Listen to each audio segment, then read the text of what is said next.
Good morning. Welcome to Hobby Evolution, episode 328. It's Cubs Day. This is my classic 1989 The Boys of Zimmer t-shirt. It's kind of baggy on me, and it's going to be a little chilly at the friendly confines today. So I may put a long sleeve shirt on. I may buy something at the game. I don't know. So, but I'm gonna rock this for now.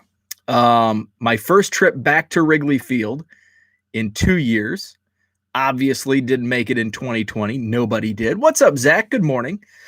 So my first Cubs game in 16 months, because I did make it to spring training 2020 and took in 3 or 4 games down in Mesa and one game in Surprise, Cubs and Rangers. So excited to be back at Wrigley Field for the first time since 2019. I actually don't go to Wrigley to games that often, usually 2 or 3 a year. And it's, even though it's a fairly easy commute drive, it's 2.5 hours. Parking kind of sucks around Wrigley Field. That's why on all the TV commercials or leading into from the commercial breaks, they always say take public transportation. It's because parking sucks. There's no parking around Wrigley, and the traffic is not good. So, and I hate city traffic. So it's kind of difficult for me because we don't have like rail access here in Madison, Wisconsin, which really sucks. So I have to drive when I take the train in. So I have to drive from Madison down to Harvard, Illinois, which is about an hour and 15 minutes. And then in Harvard, I get on the Metra, and that takes me down to Irving Park. So then I get off at Irving Park, and then from the Irving Park train stop, it's about 3 miles, I think, to Wrigley. So I either have to take an Uber or jump in one of those caravans, find a cab, and sometimes that can be difficult. So it's like planes, trains, and automobiles, except it's cars, trains, and Ubers to get to Wrigley. So it's not like that easy. And then coming back, I have to catch, because you have to get the right schedule. And it's just, I missed my train. One year I missed my train, so I didn't get back until late. We had like dinner plans at friend's house, and that was poor planning on my part. So it's just not easy to get to Wrigley. So if it were a bit easier, I would go more often. But it's just not easy commuting, even though it's a fairly short drive.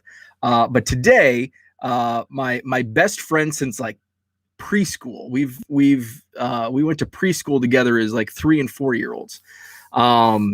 Best man in my wedding, he lives in the northwest suburbs, so I'll crash at his place. Originally he wasn't able to go, but then this week he's like, oh, you haven't bought tickets yet, buy me one, I'll go to the game. My Friday freed up, so we're gonna go in. I'm gonna take off here in about an hour, hit up Dunkin' Donuts, get that power breakfast sandwich. I love those. Get a coffee, drive down to Crystal Lake. We'll hop on I think it's a 11 o'clock train. 11 o'clock train out of Crystal Lake. That gets us to Wrigley between 12 and 12:30. My pregame ritual in Wrigleyville is Sluggers. That's always been like my pregame spot. I love Pop-A-Shot. I don't like going to the upstairs bars. A lot of people like the batting cages upstairs. I like the main floor in the very back. There's like hardly, it's really dark. I don't like that aspect, but it's like, even on like game day, like the front, it's like you're like walking through, and then all of a sudden you get to the back bar and there's nobody in there. It's crazy. There's like a couple tables here, and there's like tables everywhere. And there's like play Pop-A-Shot until my right arm gets weak. So that's my pregame Wrigleyville. Although now that they have the brick house, which is part of like the park there, That's a pretty cool pregame spot too. Because I like being outside in the sun. If there's sunshine, it sounds like it's going to be cloudy today, but I like the outsideness. That's why I don't like the back bar at Sluggers, because it's dark, it's inside. But they have Pop-A-Shot, so it's hard to compete with Pop-A-Shot. And then post game, I mix it up. It used to be the Cubby Bear was my post game spot, along with like the other 30,000 people, 40,000 people from Wrigley.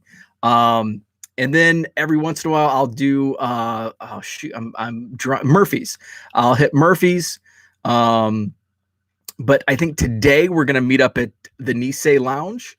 I've never been. They're a fun Twitter follow. My buddy Crawley is gonna be at the game, so we're gonna meet up. Joe, who lives here in Madison, is a game day worker today.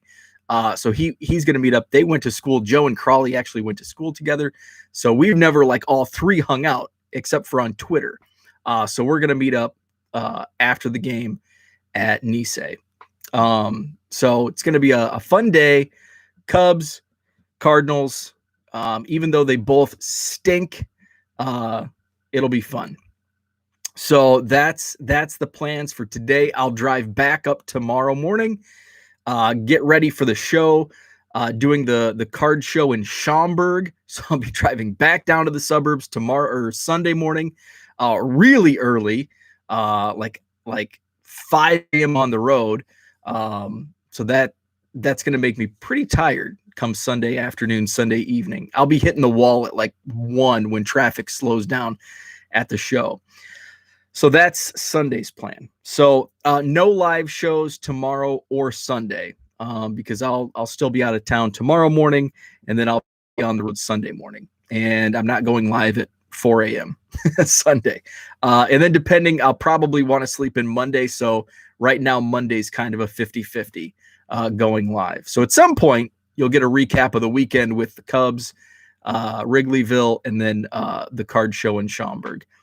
I wanted to talk about eBay offers, and it was something I didn't have this planned. I was going to do a quick live show talking about my weekend plans. But I realized I woke up, I set my alarm early on purpose, earlier than I needed to. And I got up, got dressed, and then I looked at the clock, and it's 7 o'clock. And it's like 8 o'clock was like, that's the time I told myself I needed to leave, but it's really only like an hour and 50 minutes to my buddy's house. So I need to get there by like 10:30 or no, 10:15. Okay. So 8 o'clock is probably when I need to hit the road. I'm doing the math backwards, and it's like, oh, it's a 15-minute drive for the 11 o'clock train, 10:45. Oh no, you have to be there before 11 o'clock to hit the train.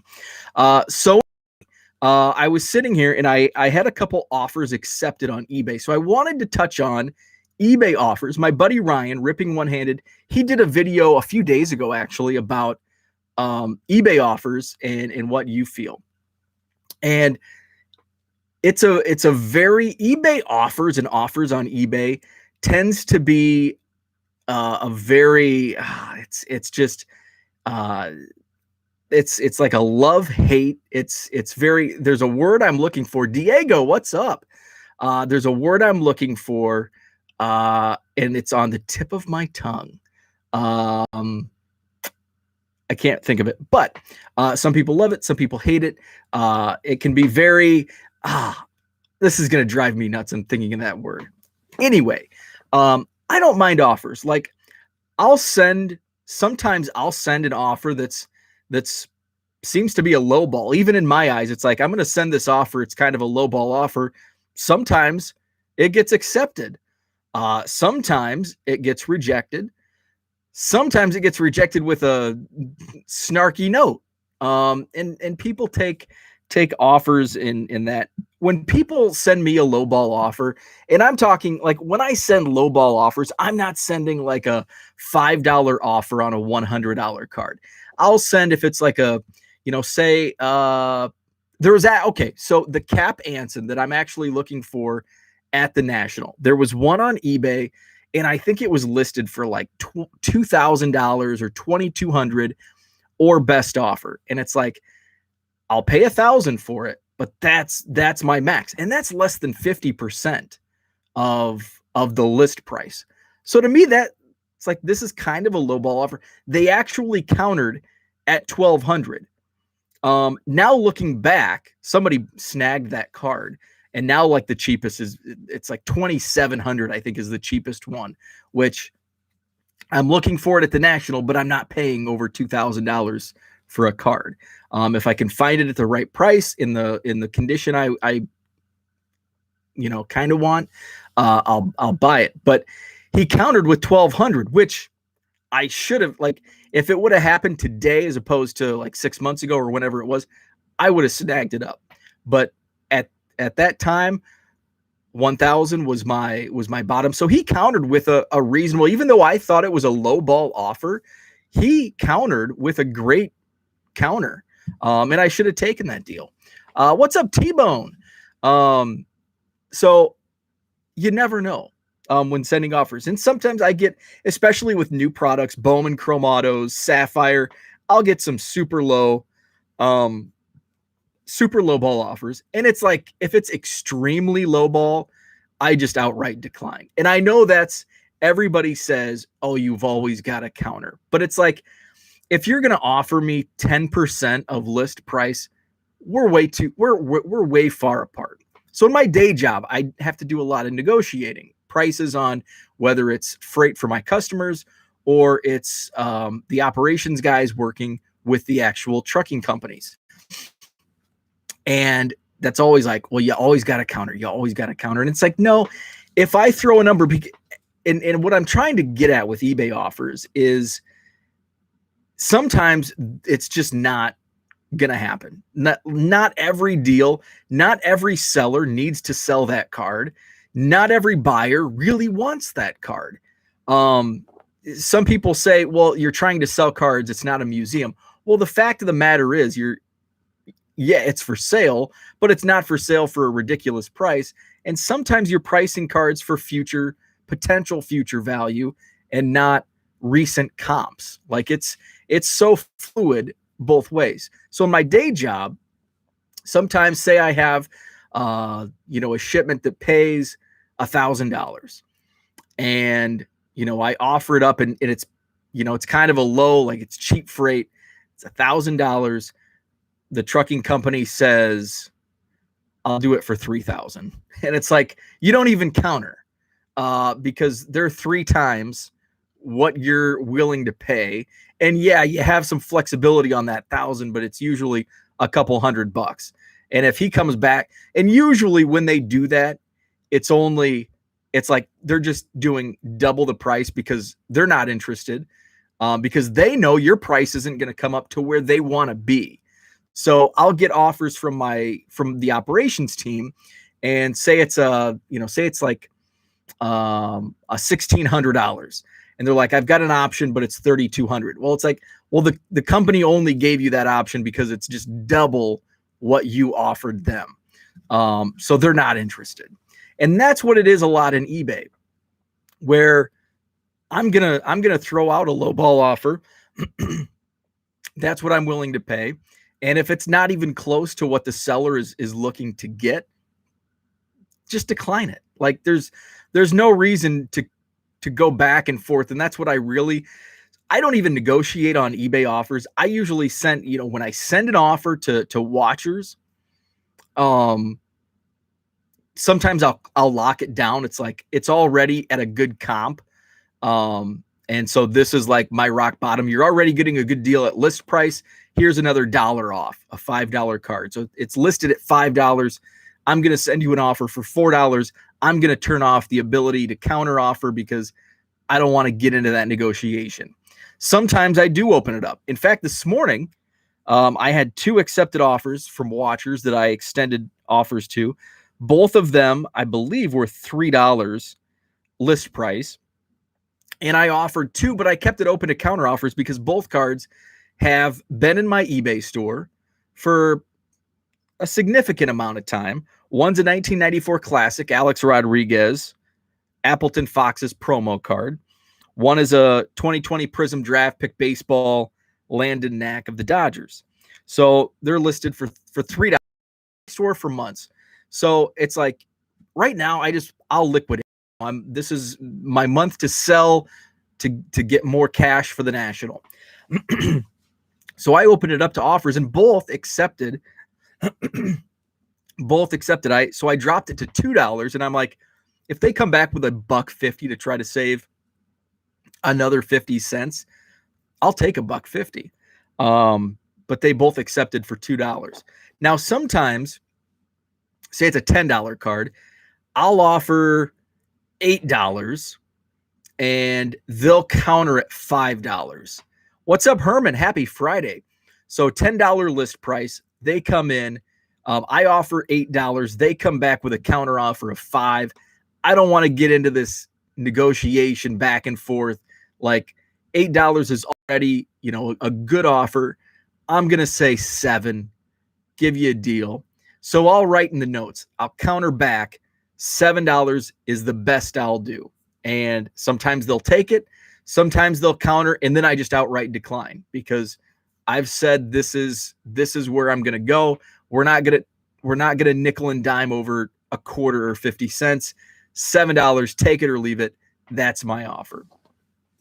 And again, not everybody's a seller that, it's Dylan Cease is a perfect example that I use often when talking about offers and comps and all that. Dylan Cease was a prospecting project. I had never really prospected until Dylan Cease came along. He was in 2014 Bowman draft. He was like a 6th round pick for the Cubs, like an overslot guy, had some arm issues, but tons of upside potential. Now he's pitching for the White Sox. So he was like my pet project, and I didn't really know much about prospecting. That was my first, let's just do it. Let's try it. And I did with a pitcher. And then I found out, oh, nobody wants pitchers. But I was able to get some really smoking deals because he's a pitcher and nobody prospects pitchers. So I was able to get tons and tons of Bowman Chrome autos, refractor autos, refractors. So the example I'm going to use, I bought a gold refractor auto. I think they were numbered to 50, Dylan Cease. And I think I paid, I bought it for like $60 or $70. And after I bought it, the seller reached out to me and he goes, "Hey, I just noticed there's a scratch." And I'm like, "Oh, okay." Remember, I don't grade. I don't care about little tiny scratches. So he goes, "I can issue a refund or I can issue a full refund, or if you want the card, I'll knock half price off." So I got it for like $35. And I'm like, I want the card. So yeah, I'll take the deal. Like, hey, this is great. I wouldn't have even noticed the scratch, but it was good because once I got it, I put it in my little prospecting collection. And this was before the 1 Million Cubs project. So the 1 Million Cubs project comes along in the end of 2017, and I've got this Dylan Cease collection. All of a sudden he gets hot. He's climbing the ranks, gets traded to the White Sox, continues to get hot. And it's like, man, I don't sell Cubs, but this was, and I've got to compartmentalize, Dylan Cease was part of a different project. I bought these cards to flip if he succeeds, and he's now succeeding. So the gold refractor auto was a thought that, okay, I only paid $35 for it. If I can get like $200, that pays for a lot of the other Dylan Cease cards, and I don't have all of this money tied up into Dylan Cease cards. So the comps at the time, as he's climbing, the comps were around $100, 100, 110. Those were all the sold prices on eBay. So I listed the card at like $250. Museum, okay? Because I wasn't looking to sell. Yes, I sell cards. I had an eBay store, but not all cards. If the right price comes along, that's what they say. How much is your Cubs collection worth? Well, it's not for sale. Well, what if There's a number. There is a number. Like I'll sell my Cubs collection for the right price, but it's going to be an outrageous price. It's going to be far more than what it's, what it comps for, right? So 250. And all of a sudden I was getting, right when I listed, like you always see, I was getting offers, but the offers were initially $75. They were all under comps. So comp sales at the time, 100 to 110. My offers were 60 to 80 bucks. Everybody's offering under comp, and decline. All of a sudden comps go up to 125. Now I'm getting offers of 100, and it's like, I've only got $35 invested in this, but I'm collecting Cubs. I'm a Cubs collector. This is a really cool card. I don't want to just give it away for $100, even though that's what the comps are. So I let it sit. All of a sudden, those offers start getting higher and higher. They go from 60, 80 initially to 100. Now they're creeping up to 125, then 150. Then I had some, like the same buyer, like offer like 150. Nope. 175. Nope. And by this time, once they creeped up, then I was I countered. Once they got to like 100, I was countering. When they were like in the 60 to 100 range, I would just decline. Once they got close to 100, then I was countering, and I was usually countering. It was listed 250. I was countering at like 225, 235 because I didn't want to sell it. So they kept creeping higher and higher. Then I had like a serious buyer, and eventually I sold it for, I think, 215. Was what the final sale price went, just ahead of his debut. And then I think, he had, up and down, he didn't do great, but he's still in the rotation. So that was Dylan Cease is like that's my example for, just because somebody doesn't want to accept your offer doesn't mean it's a museum. Like, they have a X amount, no matter what the comps are, because comps are fluid. That comp could be a $5 card just as easy as a $215 card. So it's all fluid. So I don't get upset as a seller or a buyer for offers. Now I scoff at some. I think it was an Antonio Gomez Chrome Auto refractor that I pulled, and 175. And some of the early offers were like $20, and it's like, come on. But I didn't like send snarky messages. I just declined because, hey, that's just hey, if that's what he's willing to pay, that's what he's willing to pay, but I'm not going to take it. Decline. So I don't get offended by lowball offers, because I've sent some lowball offers myself, because that's what I feel. I don't care about comps. On that side of things, when I'm buying, I'm most of the time, sometimes I'm prospecting or looking for a deal on like basketball rookies or whatever. But typically when I'm buying as a collector. I'm not looking at comps. Sometimes I do. And yeah, you have to do that just because you don't want to overspend, right? But it's like, I don't think that's like Ryan Sandberg rookie cards are the perfect example that I have so many that I just, I'm not going to drop $5 or $10 on a Ryan Sandberg rookie, because I've gotten there probably 20 by now, but because I have so many, and it's, I can use that money on other Cubs needs for my collection. So that's kind of my thoughts for this morning. So going on a half an hour, I'm going to finish getting ready, packing up for Wrigleyville. Drop a comment, hit the like button, subscribe if you're not already. No shows tomorrow or Sunday, and then possibly Monday, because I'm doing the card show, by the way, Schaumburg. It's at the Hyatt Regency, which is right on I-90. So it's right in the area of medieval times. Top Golf is right there. So it's right in that area. So when you're traveling on the interstate, that's the exit. It's right there. Hyatt Regency, Schaumburg. I think it's 9 to 3. So I'll be there with all my bargain boxes on Sunday. And then the Madison Card Show is coming up in a couple weeks, just ahead of the National on July 24th. It's a Saturday. Our show 9 to 3. Of course, the bargain boxes will be there as well. So, hey, have a great Friday. I'll be tweeting from Wrigleyville today. So have a good one, and we'll talk through Twitter, and then maybe Monday morning I'll be back live. If I do go live Monday, it'll be the same Monday through Friday. Well, usually the Monday through Friday time slot of 6:45. So have a good weekend, and we'll see you next week.